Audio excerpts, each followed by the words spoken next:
শনিবার বিদ্রোহী কবি কাজী নজরুল ইসলামের ১২৫তম জন্মবার্ষিকী উপলক্ষে বেলডাঙ্গার নেতাজি পার্কে শিশু ও কিশোর বিভাগের গ্রন্থাগার শুভ উদ্বোধন করলেন ডক্টর সুহাস রায়, অধ্যক্ষ, এসআরএফ কলেজ। নানা অনুষ্ঠানের আয়োজন করা হয় সেই দিন।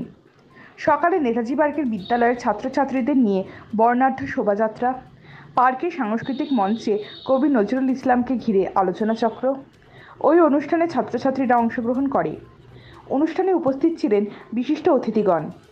বেলডাঙ্গা কলেজের অধ্যক্ষ সুহাস রায়, বলরাম হালদার, রাজকুমার শেখ, নেতাজি পার্ক লাইব্রেরির সম্পাদক তপন সাহা, বেলডাঙ্গা সমাচার গোষ্ঠীর সম্পাদক জগন্নাথ মজুমদার প্রমুখ বিশিষ্ট ব্যক্তিগণ ওই দিন উপস্থিত ছিলেন। উৎসাহিত কে করবে? উৎসাহিত করতে হবে, আমাদেরই করতে হবে। আমাদেরই ওই রবীন্দ্রনাথের শিশু ভোলানাথ তুলে দিতে হবে এদের হাতে, আমাদেরই তুলে দিতে হবে উপেন্দ্র কিশোরের রামায়ণের গল্প, পুরাণের গল্প তুলে দিতে হবে এদের কাছে, আমাদের রাজশেখর বসুর বই তুলে দিতে হবে।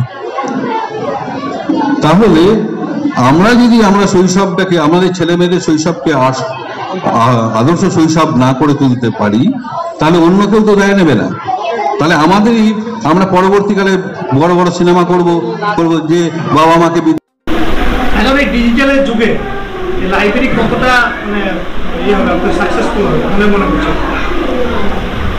এটা সাকসেসফুল হবে যখনই আমরা অভিভাবকদের কাছে ঠিক মতন করে পৌঁছাতে পারবো।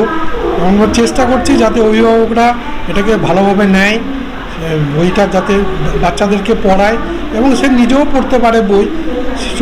শিক্ষা বাচ্চারা সবাই তো আর বই পড়তে পারবে না, মা বাবারা বই পড়ালেই তারা সেটাকে গ্রহণ করতে পারবে। কী কী ধরনের বই রেখেছেন? আমরা এখানে বিশেষ করে ছেলেবেলা অবনীন্দ্রনাথ ঠাকুর, সুকুমার রায়, সুকান্ত ভট্টাচার্য, নেতাজি, রবীন্দ্রনাথের ছেলেবেলা, বিবেকানন্দের ছেলেবেলা, রামকৃষ্ণ গ্রন্থকার, কিছু লীলা মজুমদার, শরৎচন্দ্রের ছেলেবেলা, মানে বিভিন্ন মনীষীদের শিশুকালের ছোটদের বাচ্চাদের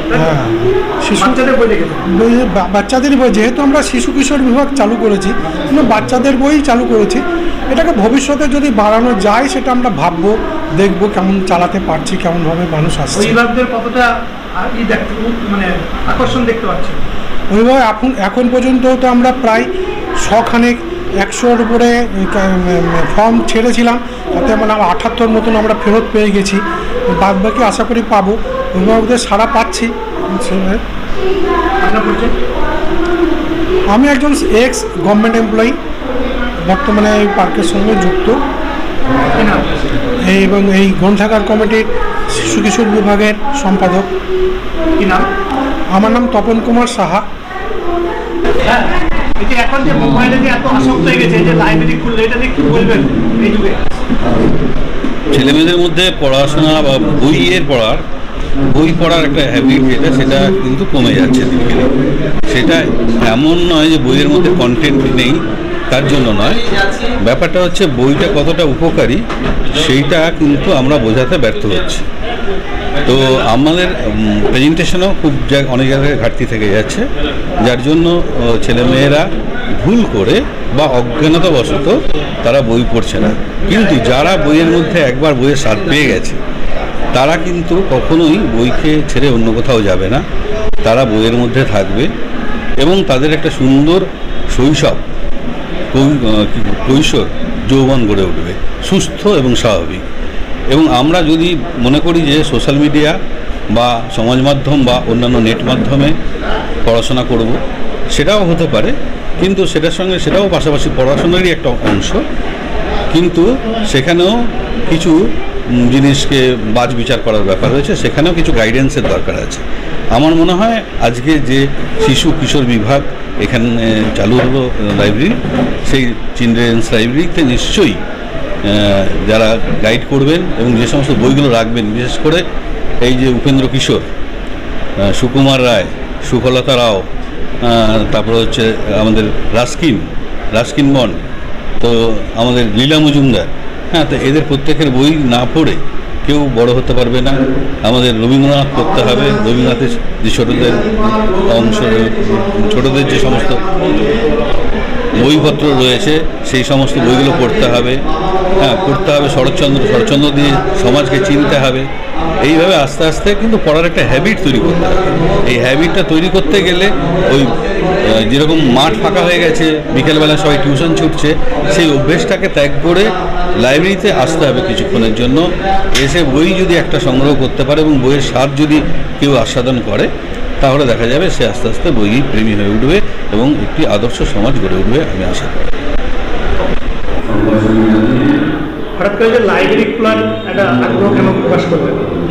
নেতাজি পার্কে আমরা বিগত দিনে দেখেছিলাম যে একটি লাইব্রেরি ছিল, তখন আমরা খুবই ছোট ছিলাম। তারপরে নাকি সেটা 2000 সালে বন্যায় সেটা নষ্ট হয়ে যায়। তারপরে বিভিন্ন সংরক্ষণের অভাবে বা বিভিন্ন লোকের অভাবে এবং সামাজিক পরিবর্তনে মানুষের লাইব্রেরির প্রতি আগ্রহ কমে যাওয়ার জন্য লাইব্রেরিটা ছিল না। কিন্তু আজকের দিনে আমাদের মনে হয়েছে যে একটা লাইব্রেরি আমাদের খুবই জরুরি, কারণ লাইব্রেরি একটা সংস্থার সঙ্গে থাকলে তার অনেকটাই শ্রীবৃদ্ধি হয়, যার জন্য আমরা এটা চিন্তাভাবনা করেছি। সেই জন্য আমরা প্রথমে শিশু এবং কিশোর বিভাগটা আমরা চালু করলাম।